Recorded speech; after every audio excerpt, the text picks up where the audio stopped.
Well, I think this is pretty dope. So Warner Brothers, we knew this was coming. We knew they were talking. We knew they were going to dinner discussing whether or not they were going to make this movie, but it is now official. If I can speak. George Clooney says that Ocean's 12, the budget was just approved, which means it's probably less than Heat 2 is going to be, and we'll probably start filming next year. Brad Pitt, Julia Roberts are more than likely to return. George Clooney recently told E! News that Ocean's 14 is likely going to film next year with the original franchise stars Julia Roberts, Brad Pitt, Matt Damon, and Don Cheadle are expected to return because you got to have Basher. The Oscar winner first teased that there was a great script for Ocean's 14 in 2023. Variety reported at the start of the year that the Fall Guy and Bullet Train filmmaker David Leitch was boarding the crime caper to direct. Great choice. If Soderbergh's not doing it, that's a great choice to direct.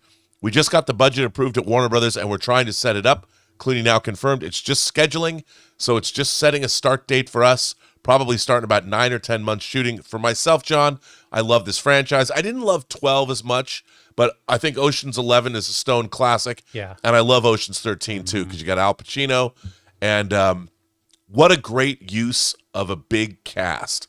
I love a big star-studded cast. We don't get many of these. Maybe somebody will remake Cannonball Run after this because we need that too. But I'm really excited for this. I even liked Ocean's 8, and I think this is really a good franchise. And this cast, obviously we've lost Carl Reiner and Bernie Mac. Somebody had said, I remember reading years ago that they said they couldn't do another one without Bernie Mac, which I understand.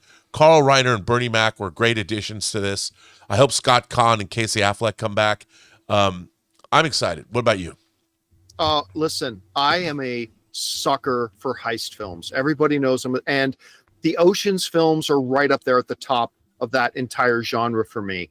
And I don't know, bring Vincent Cassell back. Yeah. I mean, you listen, I will stand with you on that. I like the Sandra Bullock Ocean's movie. I do too. I'm not saying it's on par with like Ocean's 11. I'm not saying it's like one of the best movies. I'm not saying that, but I found that to be a pretty enjoyable little film. Now, I don't know if they have any plans to cross over the characters from the Sandra Bullock one or not, because apparently Sandra Bullock's character thinks George Clooney's character is dead. What are they going to do with that? I have no idea. But I think you nailed it right off the beginning there, Rob. I think the biggest hurdle to getting this done was that budget. I don't think Brad Pitt is going to do this movie for Brad Pitt money. I don't think George Clooney is going to do this movie for George Clooney money.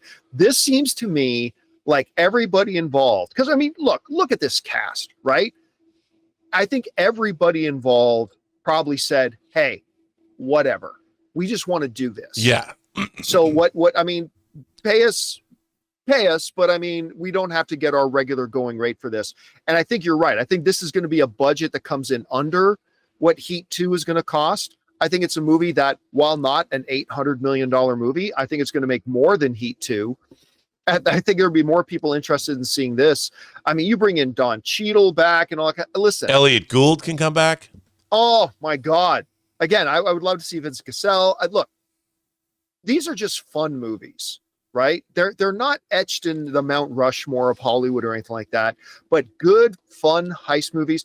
And listen, the way Apple screwed over that Wolves movie with George Clooney, Brad Pitt, that was a fun little film too. I love the chemistry between George Clooney and Brad Pitt.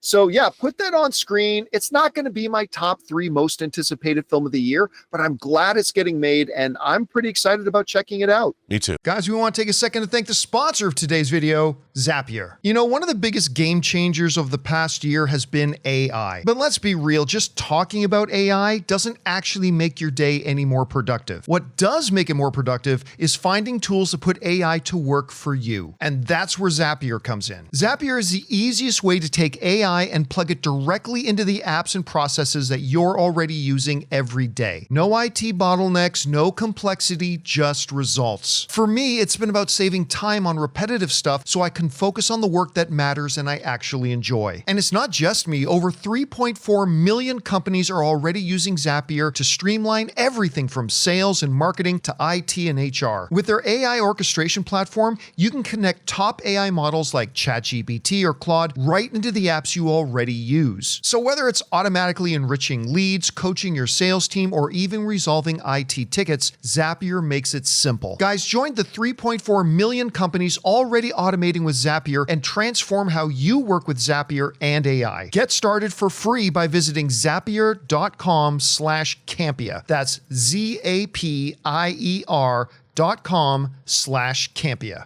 Hey guys, thanks so much for watching this video. Make sure you like the video, leave a comment, and subscribe to our channel. And don't forget, we have a daily podcast called the John Campea Show podcast, available on Apple Podcasts, Spotify, or your favorite podcasting app of choice. Go and subscribe to it today so it'll be there when you need it.